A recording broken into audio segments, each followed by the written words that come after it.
Hi, this is Ajay from Institute of Aeronautical Engineering, pursuing BTech second year in Data Science branch. So, in this video, I will be discussing regarding how to create threads in Java.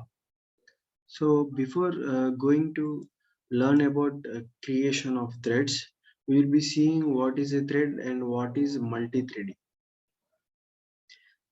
So, in multi-threading is nothing but it is a concept of running multiple threads at a time, in the sense simultaneously. So what is a thread actually? Thread is nothing but it is a part of a process, or it is a lightweight unit of a process that executes in multi-threading environment. So a program can be divided into a small processes, into a number of small processes, where each process can be process can be considered as a single thread. So multi-threaded program contains two or more threads so that they can run concurrently, and each thread defines a separate path of execution. This means that a single program can perform two or more tasks simultaneously.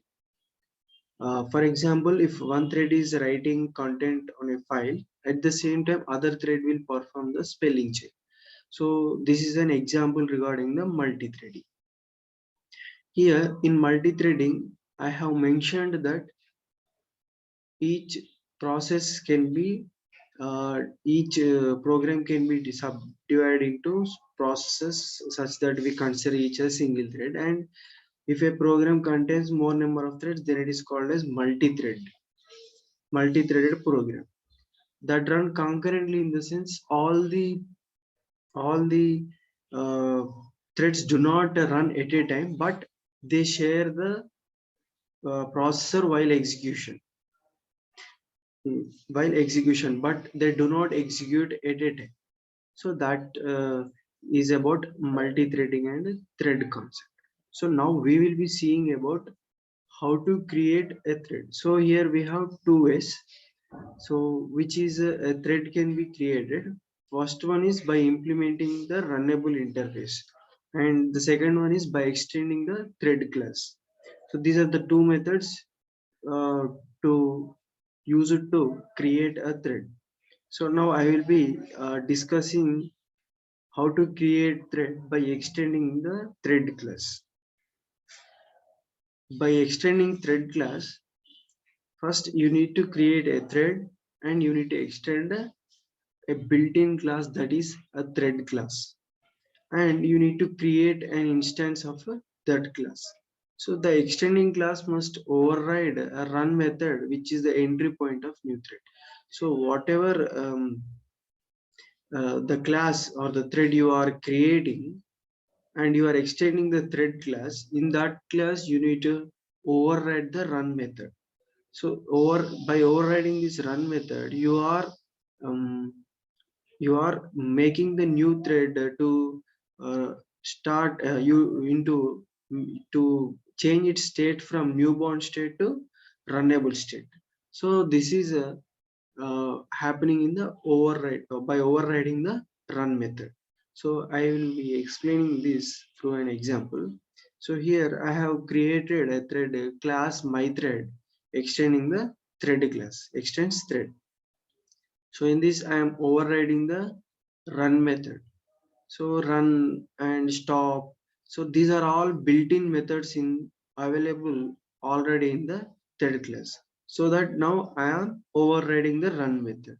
So in run method I have printed the code required uh, to run using the thread concept. So here I have written some message here. Now next I have created one more class, that is my thread demo, and in this I have written the main function. I have created an object my thread empty is equals to new of my thread. For the previous class my thread I have created the object. Now I am using start method. So start, run, yield, stop, sleep. So these are the some built-in functions which are available in the thread class. We can use them in the we can use by extending the thread class. Okay. So now I have created an object for my thread, which is a which in which I have defined before in before class, that is before class.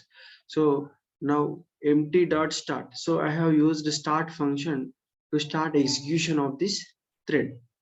So now by mm, calling this method empty dot start, then my control goes to this thread and it starts executing. So this is about extending through thread class. So by using a thread class, how we are creating a thread in Java. So this is by extending thread class. Next, we have two methods, right? By implementing the runnable interface and by extending a thread class. So by implementing the runnable interface, it is the easiest way to create a thread class that implements the runnable interface. So here we use the interfaces. Okay. So there in the first case, we have used a thread class. Here we are using interface. So after implementing the runnable interface, the class needs to implement the run method. So here I have displayed you the syntax of run method, that is public void run and parentheses. In implementing the runnable interface, it introduces the concurrent thread into your program. This thread will end when run method terminates. You must specify the code that your thread will execute inside the run method. So whatever the code you want to execute through your thread, you need to mention those code inside the run method. Now run method will call another methods, can call other methods and can use other classes and declare variables just like normal method. Okay, so this is about implementing the runnable interface. So what you need to do in runnable interface? First, you need to implement the runnable interface. Then after doing this inside after the class in which you have implemented this runnable interface, you need to implement the run method, and inside this run method you need to mention your code which you want to execute through your thread concept. So after mentioning that, now you can go for the main class and you can create an object and you can call this method such that it will start execution the thread. So here I have mentioned an example.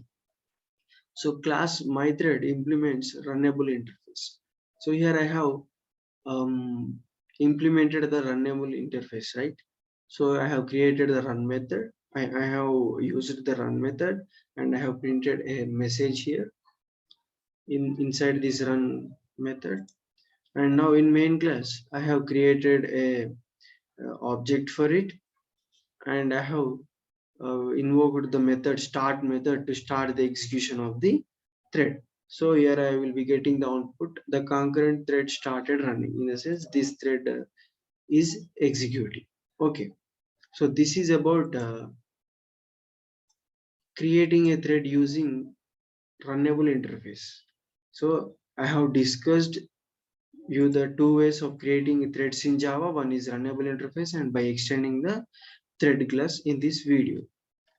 And I have given you a glance over what is thread and multi-threading a concept. So this is Ajay signing off. Thank you.